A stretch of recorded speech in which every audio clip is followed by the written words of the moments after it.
All right, good morning, everybody, or good afternoon, or good evening, depending upon what time you're watching this video. My buddy Rob Hamilton at Hamilton Outdoors, if you haven't checked out his YouTube channel, please do that. Hamilton Outdoors. I'll try to put a link to it down in the comments of this channel, if I can do that. I'm pretty sure I can figure that out. But anyway, my buddy Rob recently did a video for a first-time gun owners, new gun owners, and he asked a lot of the people that follow his channel, which I do. I think he's been following mine for a long time too. I've been following his kind of since the beginning and watching his channel grow. He recently did a video and asked if some of the people that followed him would do their own videos, and I think that's a good idea. You know, I don't have as many followers as he does, I don't think anyway. I don't even, at the time of this video, I think I'm close to the 500 mark, and I think Rob is probably up around 600 or 700 now, last time I looked. But I told him, yeah, I would be glad to do that, because if this video helps just one person, it's worth it. So again, thanks for tuning on in this, but I'm going to focus this video mainly on, this video is going to be targeted mainly towards the person who is considering getting a firearm and doesn't have any experience with it. Now, I just turned 50 years old, this just within a week ago actually, and I'm one of these lucky types that grew up around firearms. There's a lot of us out there, a lot of us had grandfathers or dads or moms for that matter, grandmothers that were firearm lovers, and we had the opportunity to grow up shooting firearms. I think I got my first gun, I was in first grade. Yeah, I'm almost 99% certain I was in first grade. I'm telling you that to tell you this, my Southern way. I do have a lot of experience with guns. Now, some of you are not as fortunate. Some of you might have just never had the opportunity to shoot a gun growing up. Some of you might have come from households where they didn't like guns. And hey, you know, I have no qualms at all with that. I never judge anybody by whether or not they like firearms and shooting firearms. But this year, this video is being shot in December of 2020, we started into the COVID-19 pandemic. And what happened earlier this year, there were more new gun buyers than ever this year. Millions of people in the US have went out and purchased firearms. For what reasons? Obviously, I think a lot of people were worried with panic buying and things like that were going on during the pandemic, and it finally jogged at them, hey, maybe I do need something around the house for self-defense. And most importantly, in the home, that's where I'm a huge advocate for having some sort of firearm for self-defense in the home, because your home is where you're supposed to feel safe. But all too commonly, even in my neighborhood here, just in the last few months, some people can invade that privacy. So that's all I want to talk about on the politics side. Well, not really political side, but in the reason. You're here because I think you're interested in buying guns. So what I want to do is kind of tell you about them and maybe help you make a choice on that. Now, I'm going to focus mainly on handguns in this video. Usually that's when people think of a firearm for self-defense, that's what they kind of comes to mind, because you can put it in a dresser drawer or in a lockbox inside the dresser drawer. So let me add one more thing here before I talk about the main two types. If you have zero experience with guns, zero experience with firearms, get some education on them first. Now, mainly for the safety aspect.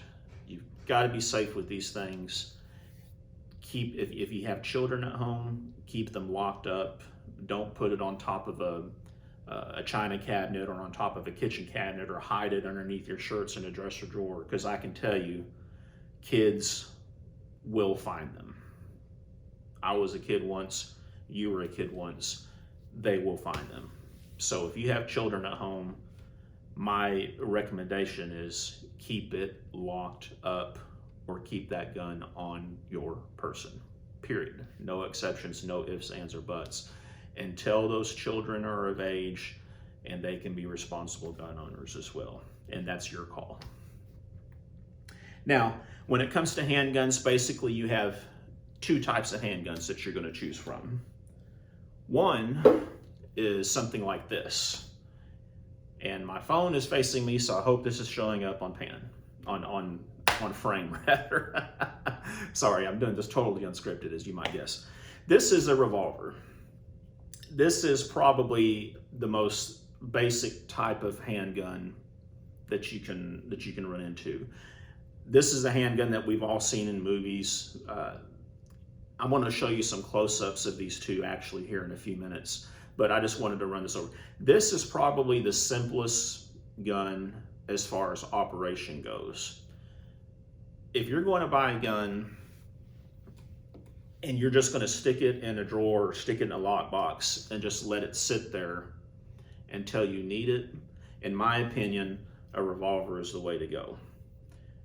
They do require the least amount of training on how to load it.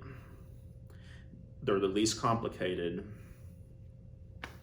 and they're the easiest for most people to pick up on the concept of it.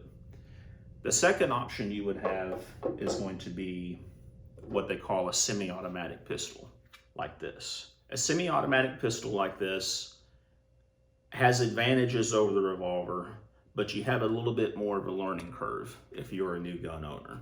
And again, I'll show you some more details on this in a few moments. A semi-automatic pistol, though, in a lot of people's opinions, is probably a little bit better choice for home defense. The main reason on that is capacity. This particular gun is a Glock, a 40 caliber Glock. It holds 15 rounds in the magazine. This gun is a Ruger GP100 357 Magnum. That's irrelevant to you as a new gun owner, but this one holds 6 rounds. So that means 6 shots versus 15 shots. And obviously in a situation, people would think more is better.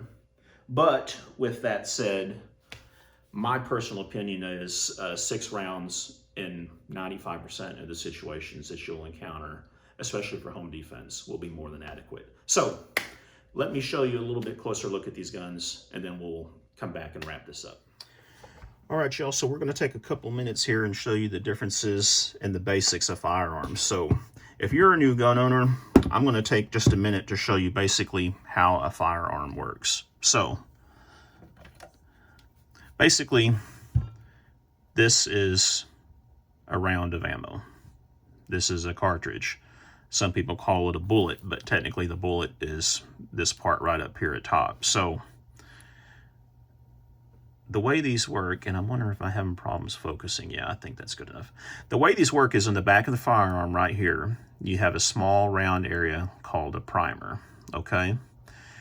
Now, when the gun fires, it has a little pin that comes out and hits this primer with enough force. It's a little metal primer, and there's a mixture in here of, usually it's glass and some type of lead. I can't remember the actual name of it, but it's a mixture that when there's pressure, when there's damage done to it, it causes a small explosion. Okay, now that primer is seated in a small little pocket. And let me see if I can get me a better pointy tool here. I always love working at my wife's craft table because she's got all kinds of neat little gadgets. Oh, this will work. Okay, that primer is seated in a small round pocket right here. Yeah, now in the bottom of this pocket, there's a tiny hole. So when this primer is struck, it shoots a small amount of flame through this tiny hole up into the cartridge. Now in the cartridge itself, in this area, there is gunpowder. So when that flame shoots up in there, it ignites that gunpowder, and that gunpowder burns very rapidly. And what happens, it pushes this bullet out of the cartridge with a lot of force. And you can see this bullet is held in the cartridge. It's kind of hard to see right here. Bullet is actually seated in this cartridge. It's held in place by a small crimp.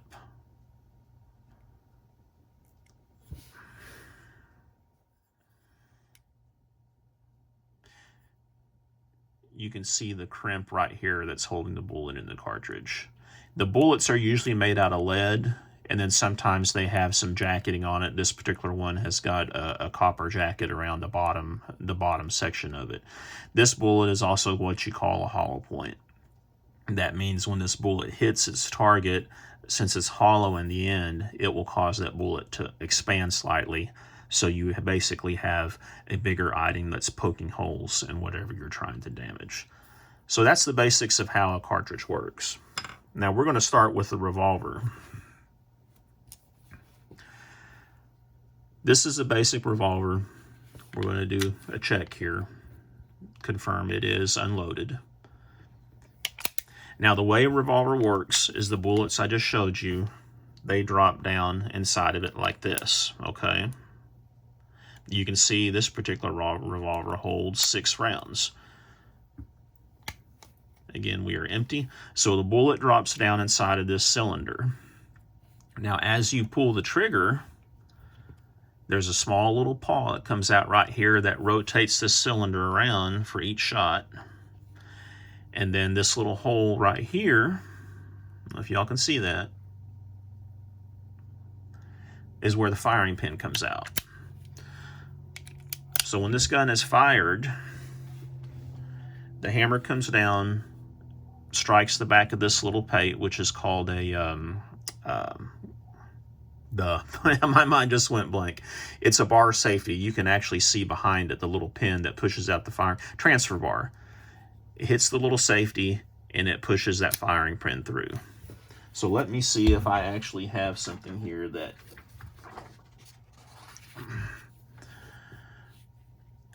you see right there where we're looking is right here in this firearm. This is where the firing pin will come out. Now you can see when you shoot the gun, see that little firing pin poking out? That's what hits the back of that cartridge and causes the round to go off. The round goes boom, bullet comes in here, it crosses this little area right in here, it basically jumps across this bridge and goes down the barrel and proceeds out to do damage to whatever you're trying to do damage to. When you shoot again, I'm going to do this in what they call single action mode. The cylinder will rotate, see that? So now the cartridge you just shot came this way and then there's a fresh one that came up behind it. Boom. Now,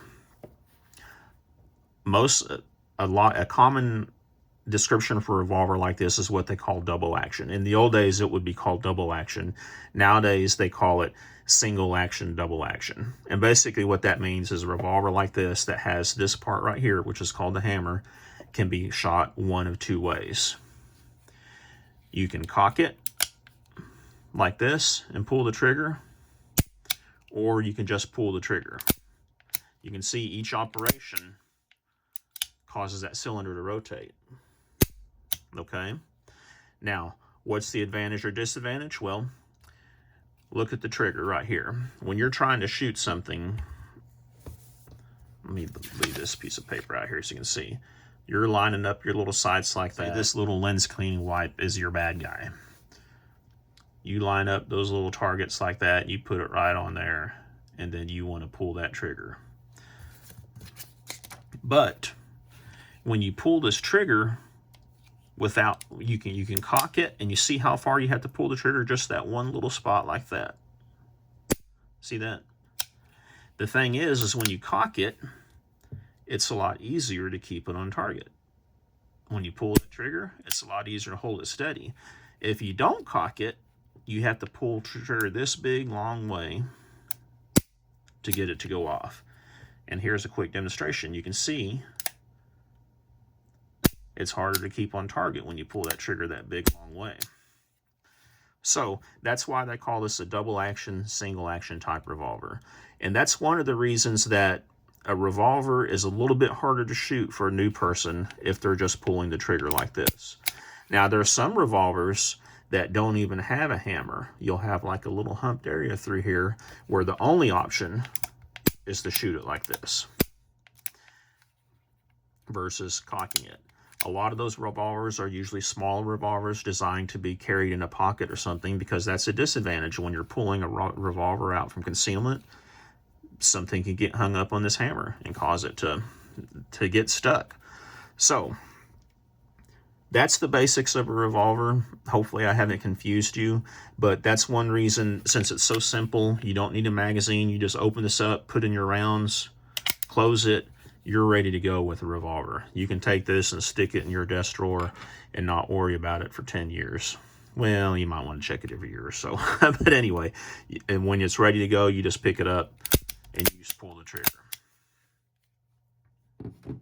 So let's talk about a semi-automatic pistol. This is, you can see this is an old beat up. This particular pistol happens to be a Glock G22 is what they call it, which is a 40 caliber pistol. A pistol like this works a little bit differently. With a pistol, you have a magazine. Now, a lot of people call these a clip. It doesn't matter what you call it. It's the little doodad that goes up inside the handle. Now, the way a magazine works, you can see this one is loaded. It has ammo in it. This particular magazine will hold 15 rounds of ammo. The magazine has a spring inside of it, and basically the rounds are pushed down on the top of the spring. There's a little plate. You can't see it here, but it's called a follower. There's a little plastic plate in this particular instance. Sometimes they're metal. You stick the rounds on top of it, and you can see this has got rounds. This particular type of mag is called a double stack because you have 2 stacks of rounds going down inside of here. And that's how you can fit 15 rounds, by doing 2 stacks. Okay, now that spring keeps those rounds pushed up to the top. So when a round is fired, which I'll show you in a second, but you can see, let me push this one out. Watch what happens. Boom. See how that other one just popped back up? Boom. That other one pops up. So the way a semi-automatic pistol works, you put the clip inside of it. Okay. We're not going to do it obviously for this purpose because I want to load it. Once that clip is inside of here, your next step to get this pistol ready to fire is you have to take that round off the clip and put it inside of this part. Okay. So the way you do that is you put the clip in and you rack the slide like so. And it strips that round off and pushes that round up inside of here. So once you do that, then you have a round called chambered. That's the common nomenclature. I think that's the right word that you call it, where a round is chambered. Now this particular gun has a small little device right here that pushes out slightly when there's a round chambered, and that lets you look at this and be able to tell, hey, there's a round chambered. And you can also see it when it's chambered. You can kind of see the brass of the round a little bit right here. You can see that back edge because when it's chambered, it'll be sitting in here kind of like this. Okay. So now that you have a round chambered, we're going to check this again just to be sure it's empty. See, there's nothing in the chamber right there. Your next step is going to be on this particular gun. There's not a safety. So your next step to fire it is going to be to pull the trigger. So when you pull the trigger, what happens on this particular type of gun, there's a firing pin that slides forward and hits that primer that we showed you. It causes that round to go off, and that round goes shooting out the barrel. And then when it shoots out the barrel, it will cause this slide to push back, take another round off the top of the magazine, and put it in there. You shoot it again. The slide will come back again, take off another round, and put it in there. This happens really, really quick. If you go watch some videos of some people shooting some guns, you can hardly see the slide move. And actually, as fast as you can pull this trigger in most semi-automatics, it will be spitting those rounds out. But with that said, you have to be careful because sometimes if you're not holding it carefully, this is all the more reason for good instruction. You might have your hand up over the slide like this, and then if the slide can't come back, it's not going to function properly. So what's the advantage of this? Well, every shot, you've got a shorter trigger pull,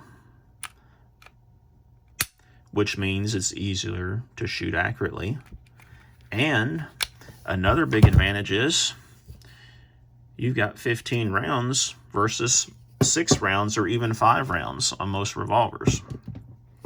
So that's the advantage of a semi-automatic.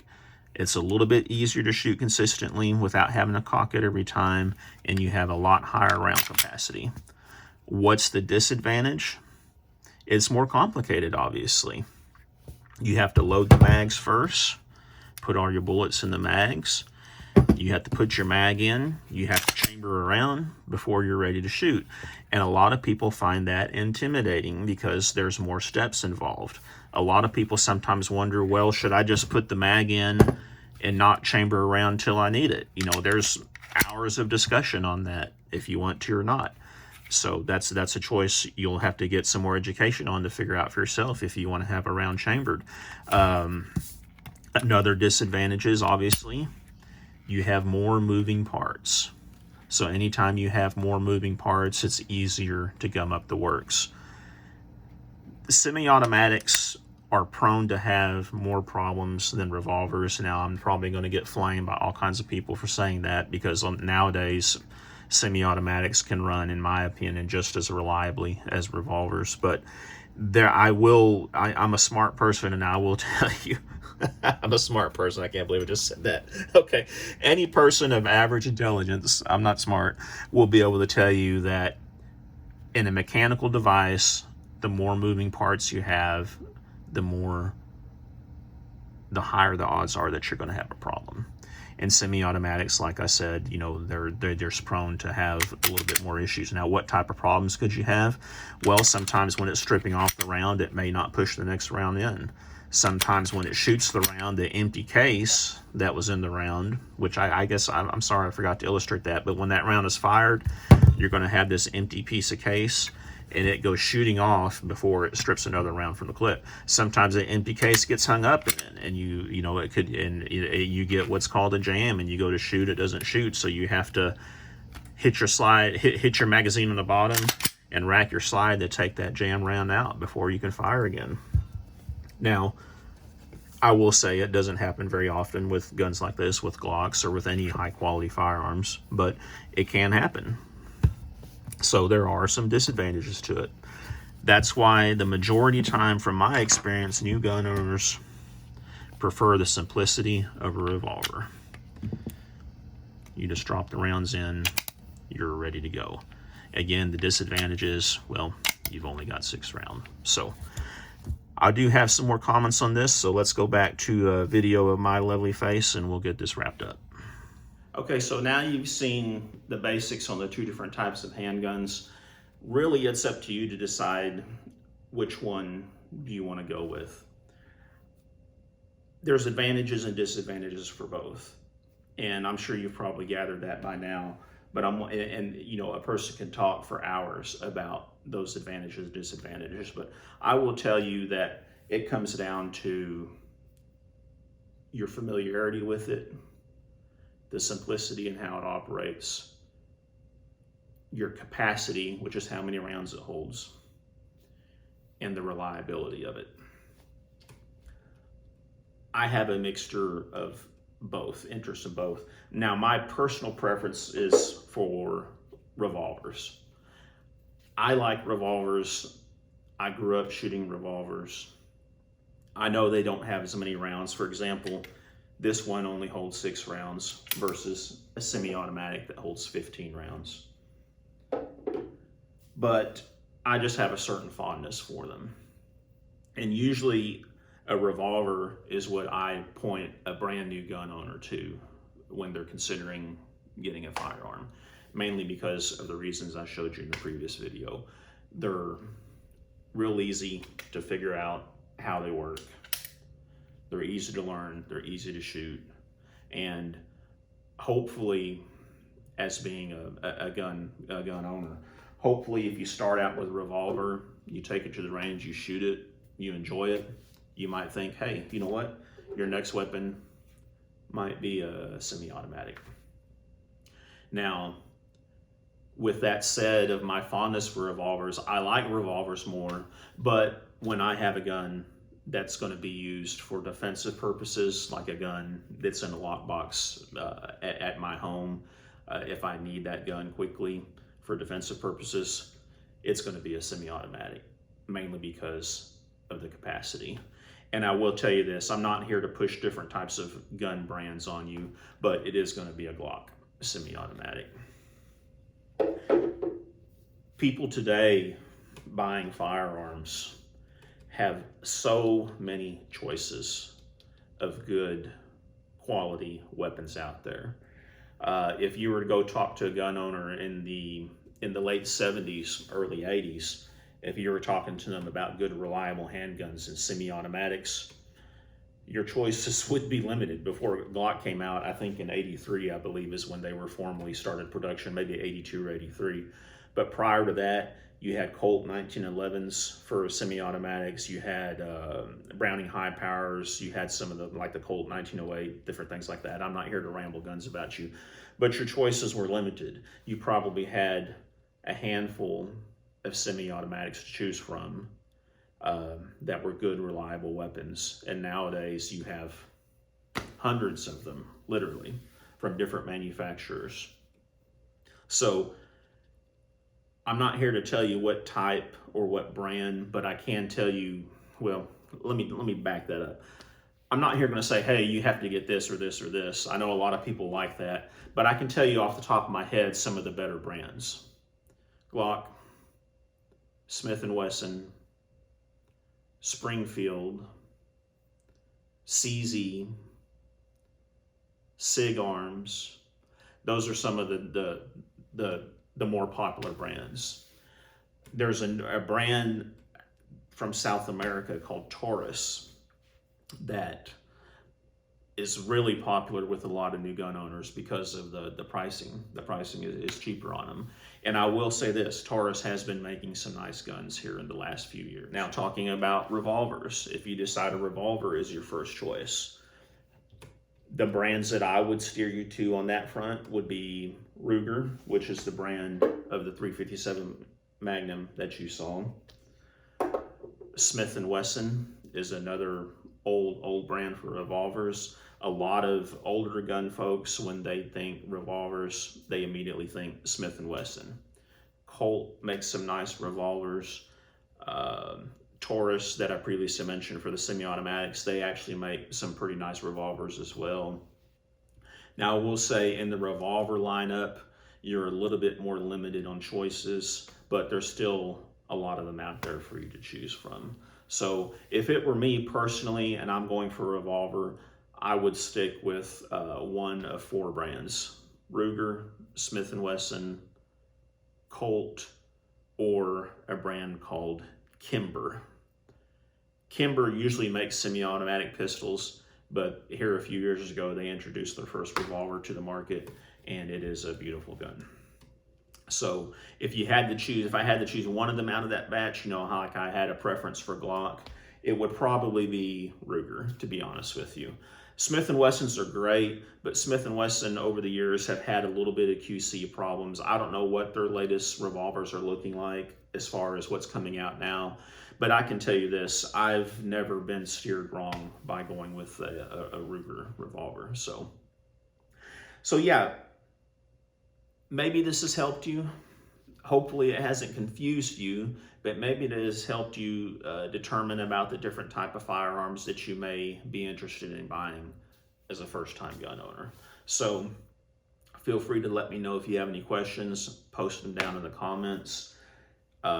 If you haven't already subscribed to my channel, please take a few minutes and do that. Well, not even a few minutes, just a few seconds. If you're signed into your account on YouTube, just click that little subscribe button and be sure to like the video because that really helps a lot. Again, thanks for taking the time to tune in. Let me know if you have any questions. And most importantly, if you're a brand new gun owner, get some gun training.